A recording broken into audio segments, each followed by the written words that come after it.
Kecelakaan kereta api terjadi dengan truk trailer terjadi di Kota Semarang.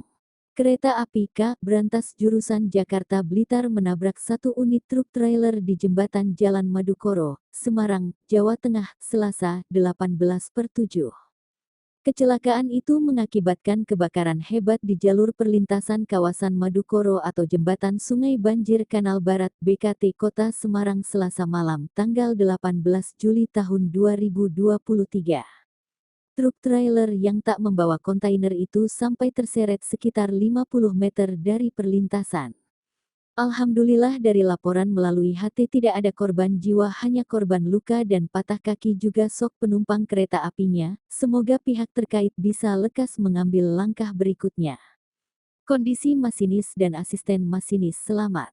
Saat ini sedang dibawa fasilitas kesehatan setempat didampingi unit polisi khusus kereta api Polsuska.